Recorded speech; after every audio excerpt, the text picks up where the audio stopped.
Welcome back to our tutorial series. This is tutorial 7 and today we're going to talk about functions in PHP and give you a basic introduction to the functions in PHP. So just call this file functions.php. So let's get started. So if we wanted to create a very simple function, we would start, any function starts with the function definition. So the function definition starts with the keyword function, and then it moves on to the name of the function. So this could be anything you want to call your function. I just so happen to want to call my function hello world. And after the name of the function, you have to pass in, well, you have to have open and close parentheses, and then an opening curly brace and a closing curly brace, which signify the start and the end of the function definition. And then inside the function definition we can put some basic code. So hello world.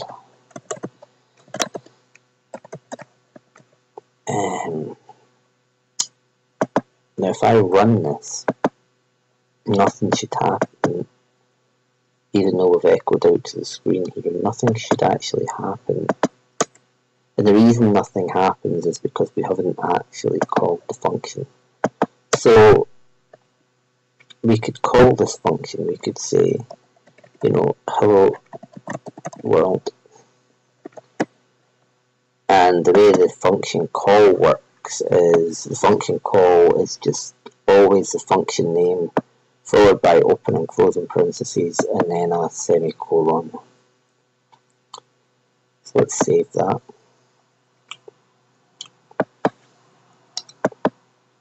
And let's run that, and now it executes the code that's inside the function. So the basic rule is that for code inside a function to be executed, the function has to be called.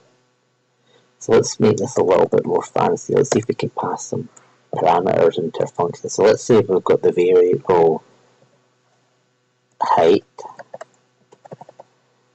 and we're saying that the height is equal to 2.3 meters. And let's say we've got the variable length, and we're saying that length is equal to 4 meters. Oh, damn it. And let's say we've got the variable width, and we're saying that width is equal to 3 meters. Okay, so 3 parameters we're going to try and pass in. So let's say that we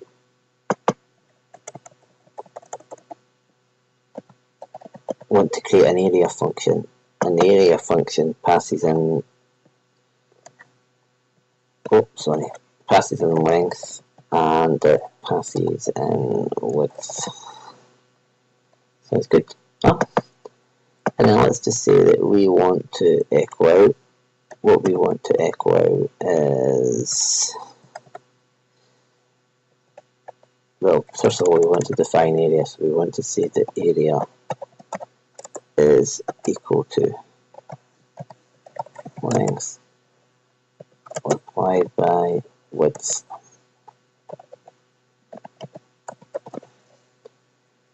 And then let's say we want to then echo area. So we have to call the area function with the relevant information. So let's do that. Let's say that we'll call the area function, we'll say area, and the values that we will pass in are length and width. Let's say we want to then make a second function. Let's do this to make it a little bit easier. Copy and paste always helps.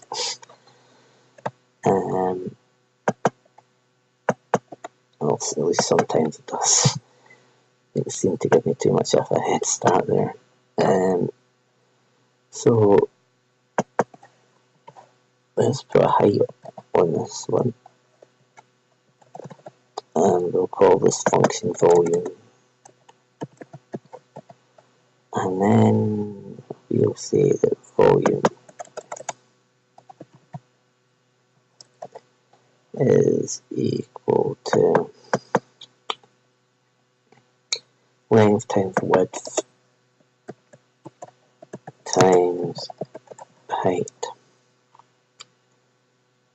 Not forgetting to put the dollar sign. And then equal out volume. We should append a line break onto these so that they're spaced out in the correct white space and pagination, all that jazz.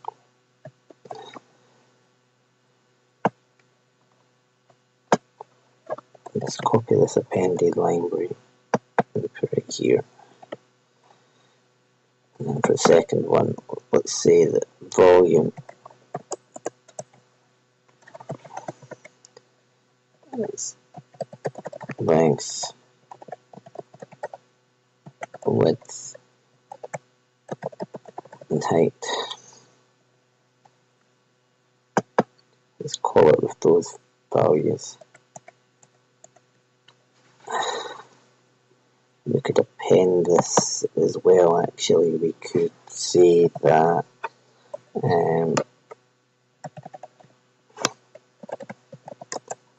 the area equals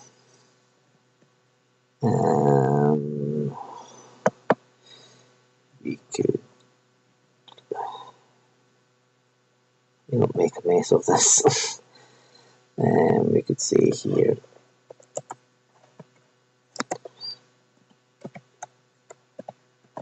square meters,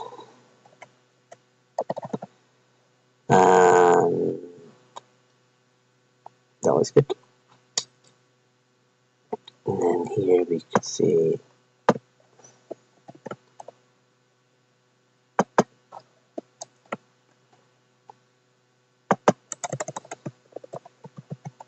the volume equals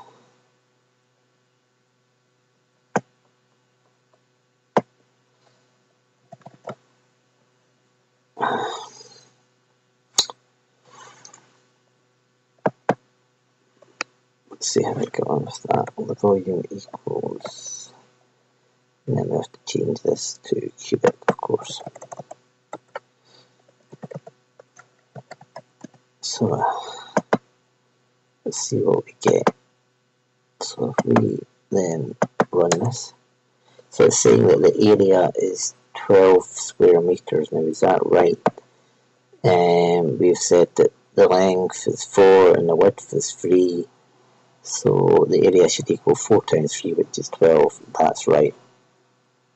And it always sometimes helps to check if the calculations, if the answers to calculations in your code match the manual answers, just for verification that your code's doing what it's meant to. So it's saying that the volume is 27.6 cubic meters. So let's actually see if that's the case. So 4 times 3 would be 12, and then multiply it. Yeah, that's right. That's fine. So that was our brief introduction to function definitions and calls in PHP, and I hope you enjoyed the video. That's tutorial 7 finished now. Thanks for watching. Okay, thank you. Bye.